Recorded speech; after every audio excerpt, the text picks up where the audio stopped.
السلام علیکم ورحمت الله وبرکاته. دی یو ملګری کتابتن یو سوال را لګره دی چې یو زنانه ده اته ورځې ماهواري بیماری پې راځي او چې کله دغه بیماری بند شي د هغې نه وروسته هم د هغې نه دا ډېر وخت وشو 3-4 کاله چې همدغسې تې وینه د یو تار په اندازه جاري وي، لکه یو تار یو خط چې په اوبو کې چا راکش کړی. او په دې زنانه باندې وایي روژې دي، نو هغه فرضي روژې دا نیولی شي په دې حالت کې او که نه. محترمه، داسې زنانه ته د شریعت مطهره په اصطلاح کې مستحاضه ویلی کېږي او داسې زنانه د رسول الله صلی الله علیه وسلم په جون کې په صحابیاتو کې تقریبا 10 ته رسېدلې او یا د 10 نه هم زیاتې وي چې د هغوی نه مشهورې زنانه اسما وه، حمنه بنت جحش وه او داسې نورې ډېرې زنانه وي. هغوی راغلي دي او د رسول الله صلی الله علیه وسلم نه پوښتنه کړې ده.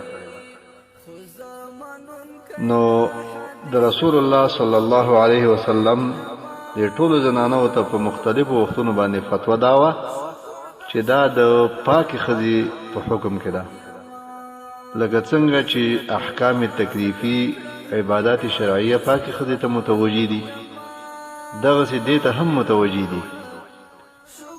لکه څنګه چې پاکه ښځه مونځ کوي، اودس کوي، روژې نیسي، تلاوت کوي او نور ټول اعمال کوي، نو دغسې به دا هم کوي. هیڅ قسم عبادت د دې نه ساقط نه دی او نه پې بند دی. که د مانځه وخت راته هر مانځه به مستقل اودس کوي، باقاعده بیل بیل اودس. ځکه دا د بخاري روایت دی، رسول الله صلی الله علیه وسلم یوې زنانه ته ویلي چې وتوضئي لکل صلات، هر مانځه دپاره به اودس کې. او دغه روایت مسند احمد کې راغلی دی او ابن ماجه کې راغلی دی چې هر مانځه دپاره به د باقاعده مستقل اودس کوي.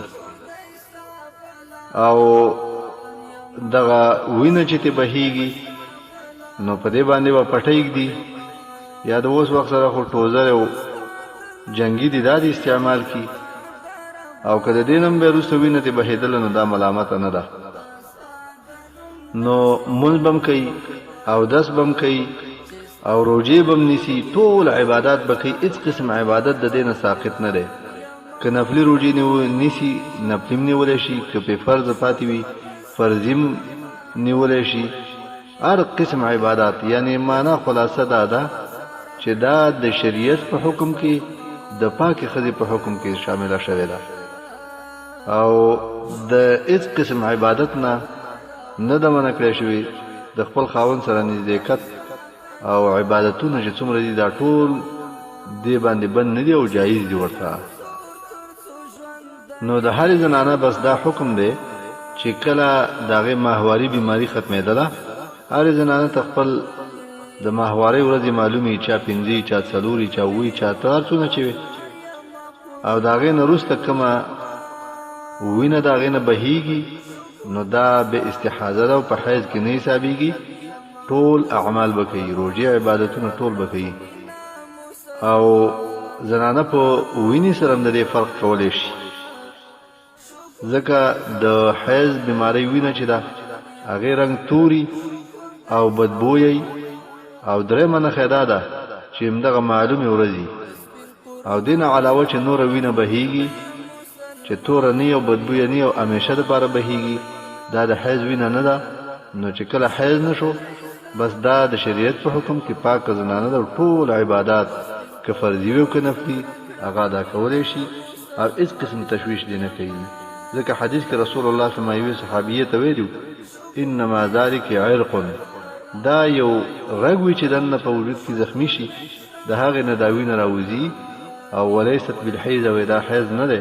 نو د حیض حکم ورته متوجه نه دی، نو به تشویش د خپل روزي منځونه او ټول عبادتونه کوي. والسلام علیکم ورحمت الله وبرکاته.